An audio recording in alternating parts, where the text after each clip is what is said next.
자, 매주 화요일마다 경제 고민으로 답답한 속을 시원하게 해결해 주시는 마법 사이다.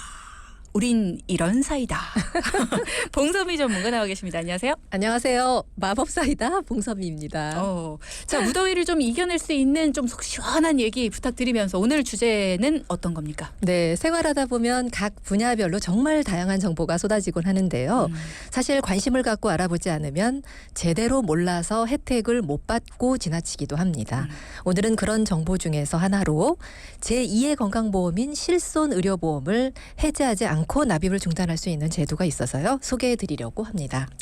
요즘에요, 진짜 많은 동키분들이 실손보험료 갱신된대요. 근데 왜 이렇게 많이 올라요? 이러면서 이거 어떻게 해야 될까요? 라는 고민을 참 많이 문자창으로 주시거든요. 조금이라도 비용 부담을 덜 수 있는 방법이 있다면 우리 봉 전문가님이 소개 좀 해주세요. 네, 실손갱신은 정말 반갑지 않은 불청객이죠. 특히 2017년 3월 이전에 가입해서 아직까지 유지하고 있는 1세대, 2세대 실손보험의 경우 갱신 시점이 올 때마다 보험료가 크게 올라서 가입자들을 당황하게 만들고 있죠. 맞아요. 1세대, 2세대 실손보험은 보험료 폭탄이다. 뭐 이런 얘기까지 나올 정도로 갱신 주기마다 보험료가 정말 많이 오르거든요. 왜 이렇게 많이 올라요, 근데? 네, 1세대, 2세대 실손보험은 갱신 주기가 3년에서 5년으로 길어서요. 갱신 시점에 수년간의 위험률 상승분과 또 연령 증가분이 한꺼번에 반영이 되기 때문에 갱신 보험료가 오르는 폭이 상당히 높아지는 겁니다. 근데 진짜 1세대, 2세대 실손 가지신 분들, 그래 내가 이번에 갱신된 것까진 참아보자. 뭐 이런 분들도 계시거든요. 간혹. 근데 어느 정도까지 오를까? 이게 또 무섭거든요. 그렇죠. 어느 정도까지 오를 걸로 예상을 하세요? 네, 보험연구원이 조사한 40대 실손보험료 예상 시나리오에 따르면요. 이게 또 시나리오까지 있어요. 있습니다. 아이, 참나. 40대 월 3만 원대였던 실손보험료는 시간이 지나면서 계속해서 올라서요. 70대에는 월 70만 원에 육박할 것이라고 합니다. 잠깐만, 아니 3만 원이었던 게 그렇죠. 30년 후에는 70만 원이요? 맞습니다. 정말 반갑지 않은 실손보험료 갱신 소식인데요. 말도 안 돼. 너무하죠. 만약 회사가 사원 복지 차원으로 단체 실손보험 제도를 시행 중이고 개인적으로도 실손보험에 가입해서 보험료를 내고 있는 상태다. 그러면 둘 중 하나를 선택해서 중지하시고 그렇게 해서 보험료를 조금 절감하는 방법이 있습니다. 와, 이거는 조금 정도가 아니네요. 만약에 내 개인 실손을 중지를 시키고 나중에 다시 만약에 부활을 해요. 그러면 5만 원일 때 중지를 시켰어요. 네. 부활시킬 때 5만 원 그대로 부활되는 거예요? 아니죠. 부활 시점에는 그 당시의 연령대하고 그 당시 연령대의 위험 증가율 또는 그 사람의 위험 증가율을 봐서 이제 보험료는 상승이 갱신이 되겠지만 돼서 그렇죠. 부활이 되는구나. 그렇지만 이제 그 전까지는 단체 보험료로 불입을 하다 보니까 안 이제 내서. 그렇죠. 그리고 또 이중 부담을 하지 않는다는 장점이 있는 거니까요. 그렇군요. 네. 일단은 저희가 이 돈키호테 시간에 여러 번 말씀을 드렸던 거긴 합니다. 이 단체 실손은 어차피 회사 차원에서 가입이 이루어지는 거잖아요. 그러다 네네. 보니 실손을 두 가지를 다 가입을 하면 되지 않아? 그러면 뭐 두 번 중복으로 받지 뭐. 어차피 중복으로 이게 보장이 되지 않아요. 맞습니다. 중복 보장이 안 되는 네. 거기 때문에 실손은 하나, 둘 이렇게 두 개를 중복으로 내더라도 어차피 중복 보장이 안 된다. 그러므로 개인 실손, 내가 혼자 가입해서 내고 있는 실손은 해지가 아닌 중지를 시키면 된다. 네, 본인의 실손보험을 잠시 중단시켜서 보험료를 내지 않다가 퇴직할 즈음 이제 재개를 하는 건데요. 앞서 말씀하신 것처럼 그 당시에 내가 가입하고 있던 실손보험, 예전에 중단시키기 전에 가입하고 있던 실손보험이나 또는 그 갱신시키는 그 시점에 그 당시에 판매되고 있는 실손보험 중에서 나한테 유리한 실손으로 하나를 선택을 하셔서 개시를 하실 수가 있습니다. 그렇군요. 그러면 그게 또 궁금하네요. 만약에 퇴직할 즈음에 재개한다라고 했는데 내가 퇴직할 즈음에 실손 중지시켰던 걸 까먹었어요. 까먹었어요. 너무 저렴한 단어네요. 잊었습니다. 네. 그래서 부활을 시켜야 된다는 거, 재개를 해야 된다는 거를 깜빡했어요. 네. 그럼 어떡해요? 사실은 부활을 할 수 있는 기간이 있는데요. 네. 지금 말씀하신 것처럼 깜빡할 수도 있는 거고 내가 생각을 못할 수도 있는 거고 하기 때문에 사실은 보험사에 제가 이제 늘 말씀드리는 거지만 나의 개인정보, 주소라든지 또는 전화번호라든지 바뀌었을 때는 반드시 회사에 안내를 해야 된다고 말씀드렸잖아요. 네. 그것만 제대로 갖춰져 있다라고 하면 보험회사에서는 계속된 안내가 지속적으로 이루어집니다. 갱신 주기가 도래했고 또 단체 보험의 만기 주기가 도래했으니 요거를 다시 한번 부활을 시키십시오. 갱신을 하십시오. 그런 안내들을 계속해서 하고 있기 때문에 내가 깜빡하지 그렇죠. 않을 수 있도록. 맞습니다. 아, 그렇군요. 자, 여러분 꼭 기억을 하셔서요. 중복해서 돈을 내는 일이 없도록 이렇게 내 자산을 아낄 수 있는 방법 알려주셨습니다. 그러면 혹시 또 다른 이유로도 실손의 납입 중단이 가능합니까? 네. 다음 달이죠. 7월 1일부터 군대에 간 현역 장병은 복무기간에 실손보험의 납입을 중단할 수 있습니다. 군 복무로 사실상 실손보험의 혜택을 받기 어려운 군 장병들이 7월부터는 보험료 납입을 중단할 수 있게 됐는데요. 전역 후엔 기존 조건 그대로 계약이 재개가 되겠고요. 군 생활 중 발생한 상해에 대해서도 실손보험으로 보상이 가능합니다. 군장병들은 시간이나 지역적으로 제약이 좀 있다 보니까 군 병원이 아닌 민간 병원에서 치료를 받기가 힘든데도 불필요한 보험료를 사실상 내왔던 게 있었잖아요, 그동안. 그럼 현역병만 가능한 건가요? 맞습니다. 현역병만 해당이 되겠고요. 장교, 부사관, 군 간부 후보생, 또 예비역, 보충역, 병역, 준비역, 전시근료역, 대체역 등은 적용 대상이 아니고요. 또 본인이 계약자가 아닐 경우 부모 등이 현역병 본인의 동의를 받아서 중지를 신청할 수 있겠습니다. 그럼 걱정되는 게 저희 오빠는 군대 갔다가 휴가 나왔을 때 다쳤거든요. 네. 그런 경우가 있잖아요. 걱정되시죠? 휴가 나왔을 때 꼭 그렇게 이렇게 집에 안 있고 이렇게 돌아다니다가 너무 좋으니까. 네. 휴가 나와서 다치거나 아프다. 그러면 어떡해요? 네, 우리가 일상생활을 하다 보면 다양한 위험에 노출되어 있으니까요. 이럴 때는 휴가 기간 동안만이라도 실손보험을 일시 부활시킬 수가 있습니다. 가령 7월 1일에 입대하면서 실손 중지를 신청한 뒤에 10월 1일부터 5일 동안 휴가를 예정하고 있다면 9월 말에 일시적 재개를 신청해서요. 효력을 살린 뒤에 또 휴가 복귀 시 다시 중지하시면 되는데요. 중지된 보험 계약은 전역 예정일에 별도 심사 없이 자동으로 재개가 또 됩니다. 이거는 다시 신청을 할 필요가 없군요. 네, 맞습니다. 군장병 실손보험 중지 제도라는 걸 통해서 청년층이 2년의 기간이잖아요. 이 불필요한 보험료를 부담하지 않아도 된다라는 거. 자녀를 군대에 보내신 동기분들 그리고 또 앞으로 군 입대가 예정돼 있는 우리 예비 장병들 부모님들 꼭 기억을 하시면 좋겠습니다. 그럼 이 밖에도 실손보험료를 납입 중지할 수 있는 제도 또 어떤 경우에 활용을 할 수 있습니까? 네, 해외에서 3개월 이상 장기간 체류할 경우도 실손보험료를 일시적으로 납입 중지할 수가 있습니다. 제 지인이 남편 직장 때문에 파견 근무해서 1년 동안 나갔다 왔거든요. 이거 진작 알았으면 좋았을 텐데. 지금도 가능하시죠. 납입 중단을 미리 하지 않고 보험료를 납입했을 경우에는요. 돌아온 후에 해외 체류를 입증할 수 있는 서류를 보험회사에 제출하면 해당 기간에 납입했던 보험료를 돌려받으실 수가 있습니다. 그때 냈던 거를 다시 돌려받는 방법도 네, 있군요. 맞습니다. 다행입니다. 자, 그러면 출입국 신고서 같은 서류로 증명을 하면 되겠네요. 자, 근데 또 하나 걱정이 해외 출국 시에 실손보험료 납입을 중단하고 해외로 떠났어요. 근데 해외 여행 중에 병에 걸리거나 다쳐서 국내로 돌아와 치료를 받는 경우가 있잖아요. 우리나라가 워낙에 이제 건강보험 제도가 잘 돼 있다 보니까 이런 경우에 납입을 중단한 중에 발생한 사고다 보니까 국내에서 치료비를 못 받는 거 아니야? 이렇게 생각을 하시거든요. 어떻게 됩니까? 네, 걱정 안 하셔도 됩니다. 납입 중단 중 해외여행에서 병에 걸렸거나 상해로 다쳤더라도 국내로 돌아와서 치료를 받을 때는요. 국내 실손보험으로 보험금을 지급받을 수 있겠고요. 중지를 했더라도? 맞습니다. 아니요. 국내 이제 돌아와서 치료를 받는 거니까 그때부터는 지급을 받으실 수가 있는데 우리가 생각할 때 다쳐서 돌아왔으니 중단기간 다쳤는데 그걸로 인한 연장성산으로 보장을 해주나 걱정하실 수가 있잖아요. 그런데 해준다라는 거죠. 중단기간 동안에도 해외에서 발병된 부분에 대해서는 돌아와서 그때부터 들어가는 치료비에 대해서는 보장을 받을 수가 있겠고요.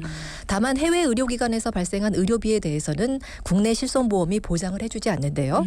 만약 해외 의료기관의 의료비도 보장을 받고 싶다면 출국 전 해외 실손 의료비 보장이 포함된 여행보험에 가입하시면 됩니다.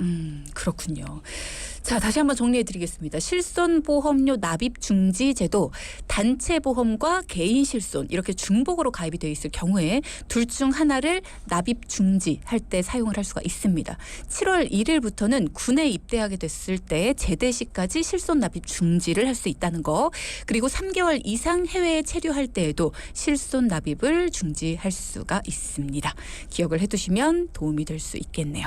자, 이렇게 오늘은 실손보험료 절약할 수 있는 꿀팁 짚어주셨습니다. 네, 오늘 방송을 통해서 실손보험료 납입 중단에 대한 다양한 내용 안내해 드렸는데요.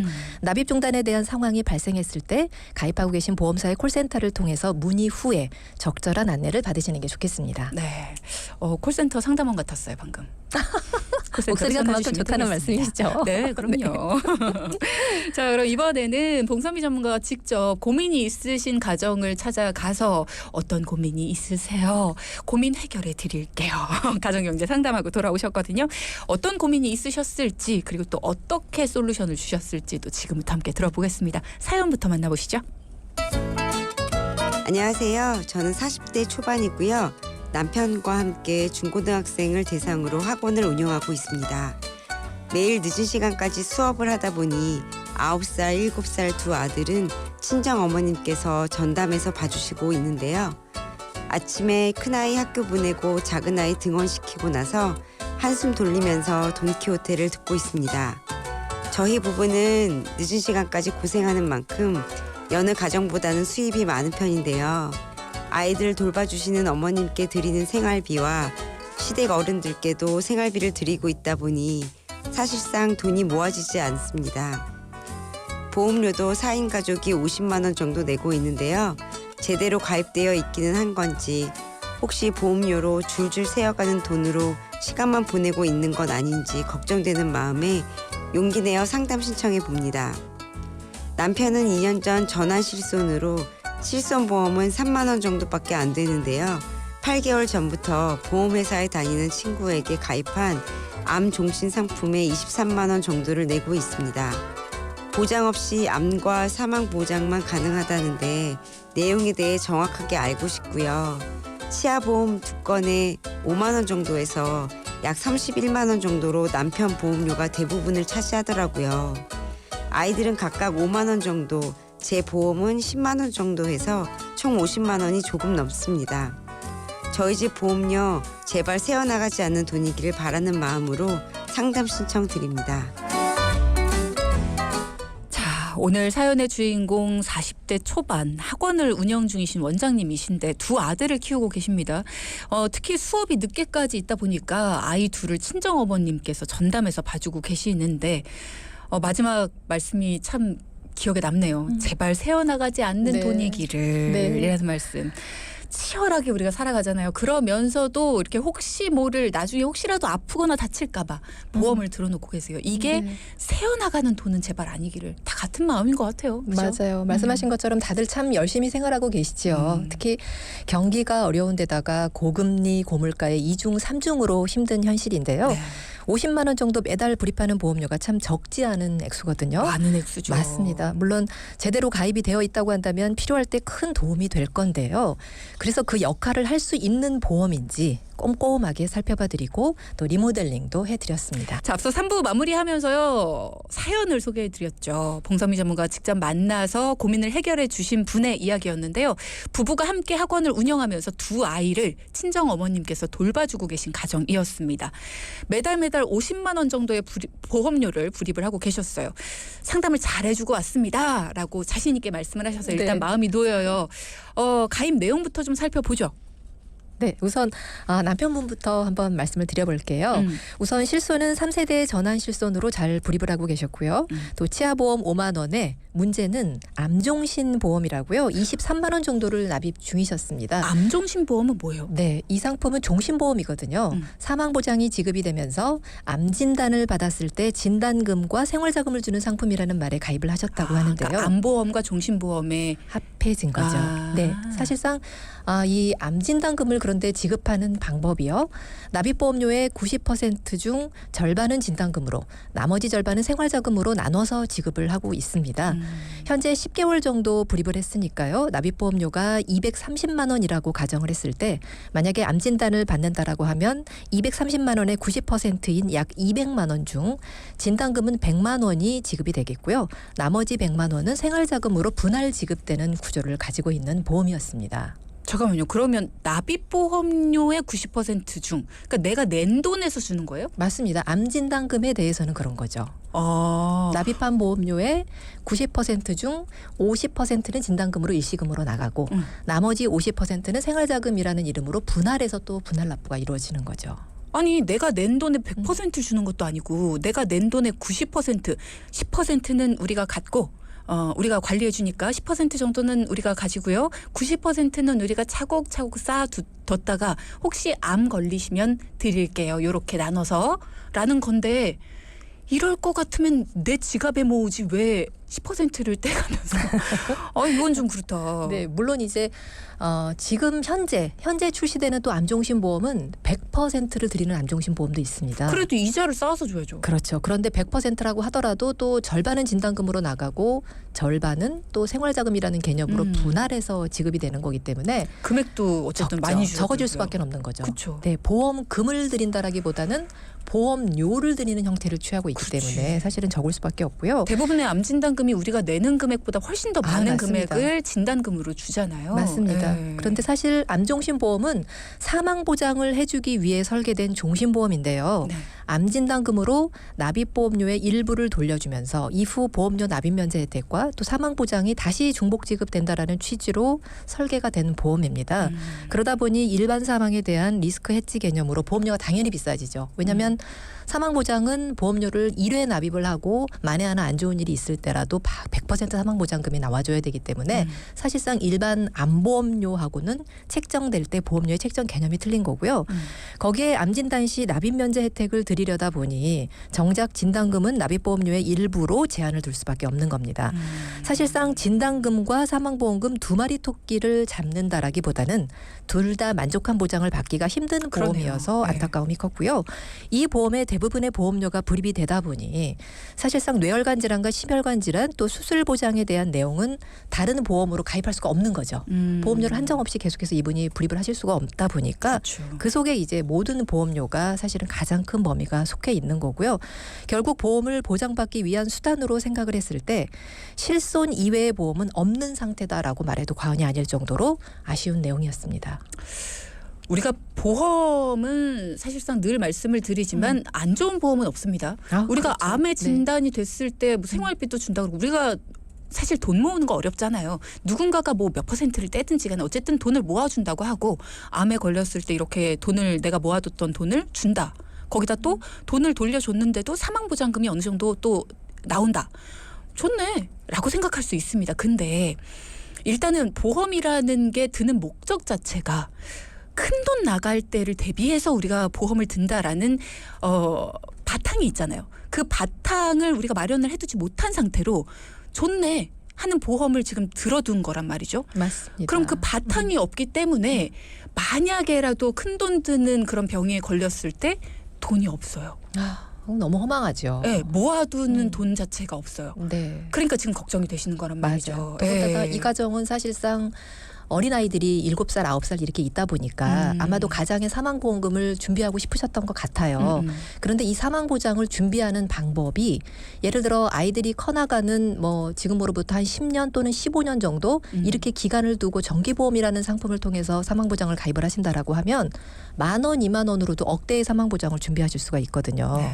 그리고 또 정기보험도 예전에는 100% 소멸이 됐었다라고 하면 지금은 정기보험인데도 불구하고 100% 환급을 해주는 상품들이 또 출시가 돼서 판매를 하고 있습니다.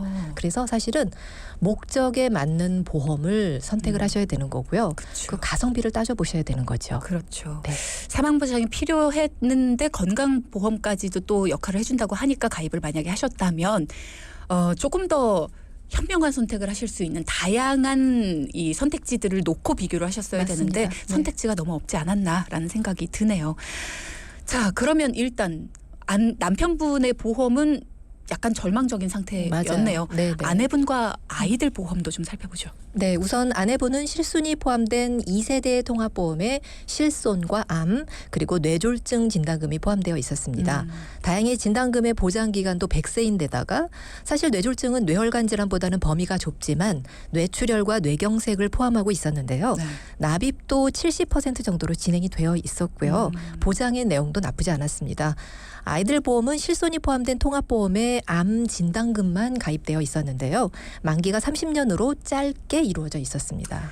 지난 시간에 봉 전문가님이 보험 가입 틀도 중요한 부분이라서 보장 기간 그리고 보험료 설정 이런 것도 방법을 좀 말씀을 해주셨었는데 아이들 보험의 보장 기간은 만기를 길게 가져가는 게 중요하다. 건강할 때 길어야 된다. 이런 얘기 해주셨거든요. 30세 만기가 참 아쉽네요. 네, 맞습니다. 보험은 보장의 기간과 납입 기간 그리고 보장의 범위가 중요하다고 말씀하신 대로 저도 여러 번 강조를 해드렸는데요. 특히나 어린이 보험은 보장의 기간을 100세 만기로 하셔야 길게 보장을 받으면서요. 나중에 성장하면서 변화되는 보험 시장에서는 새로 생겨서 없는 보장들만 업그레이드하면 되는 거니까요. 그렇죠. 우선은 길게 가져가시는 게 좋습니다. 네, 맞습니다. 이래서 전문가가 필요한 거죠. 옆에서 이렇게 옳은 말을 해줄 수 있는 사람이 필요하거든요. 그리고 다양한 선택지를 보여줄 수 있는 사람이 필요한 거죠.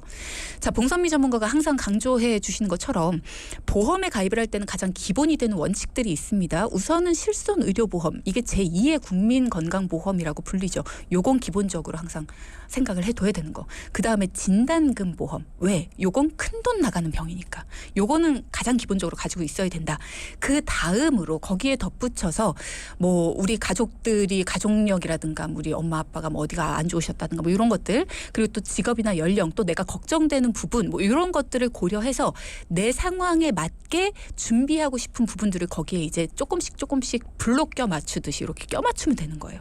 그렇게 해서 보험 가입을 해야 된다라는 이야기를 해주셨거든요. 그럼 이번에 상담을 받으신 이 사연자 분도 그렇게 도와주셨겠죠. 이제 솔루션을 들어볼 차례입니다. 네, 맞습니다. 남편분 보험부터 한번 살펴봐 드리면은요. 우선 전환실손은 그대로 유지를 하면서요. 10회 정도 불입하신 암종신 보험은 과감하게 해약을 했고요. 이건 필요해요. 맞습니다. 암, 뇌혈관 질환, 또 심혈관 질환 등 진단금과 수술비 보험으로 설계를 하는데요. 남편분이 1년 전 건강검진을 받으면서 용종 제거를 하다 보니 건강체 보험으로는 부담보가 잡히게 됩니다. 물론 이제 회사에 따라서 부담보의 기간이라든지 내용이라든지 이런 것들은 조금씩 틀려질 수가 있겠지만 네. 제가 살펴본 바로 그래도 가장 적게 부담보 잡힌 기간이 한 2년 정도 잡혔거든요. 하지만 건강체 보험으로 가입을 하셔야 보험료 면에서 가장 저렴한 내용이어서요. 우선은 건강체 보험으로 기본적인 내용을 가져가면서 간편 상품, 즉 부담보가 없는 유병자형 상품에 부담보로 2년 동안 보장받지 못하는 내용들을 넣어서요. 2개의 건강보험을 안내해 드렸습니다. 그래서 보험료는 10만 3천 원과 3만 4천 원으로 약 14만 원의 보험료로 건강보험을 설계를 해드렸고요.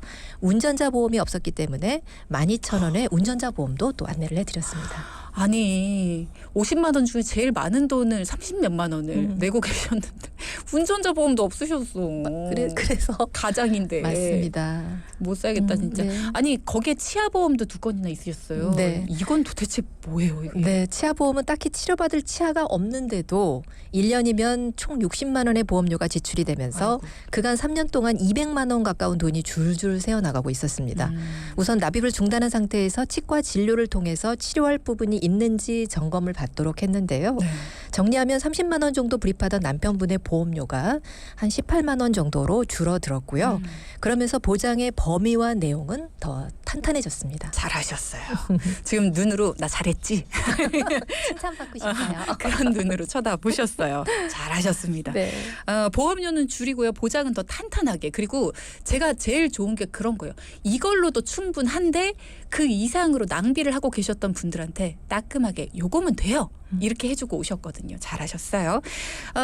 앞서 부담보 말씀을 하셨어요. 2년 동안은 해당 질환에 대해선 보장을 해주지 않는다. 요게 부담보잖아요. 그죠? 맞습니다. 네.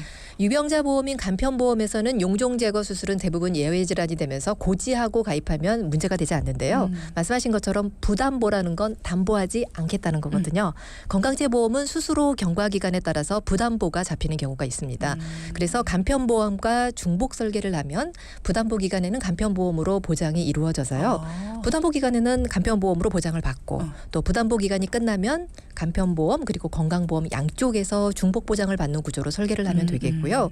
혈전용의 치료처럼 저렴한 보험료로 진단금의 역할까지 해줄 수 있는 내용들이 있는데 그 상품은 나이 연령대에 따라서 한도를 정해놓고 있거든요. 그런데 우리가 두 가지 상품에 간편보험 하나, 건강제보험 하나 이렇게 두 가지 상품에 혈전용의 치료를 각각 넣을 수가 있어서 역시 저렴한 보험료로 가입 시 한도가 있는 내용인데 중복 설계를 통해서 더 큰 금액으로 설계가 또 가능하거든요. 그래서 중복 설계로 이렇게 안내를 해드렸습니다.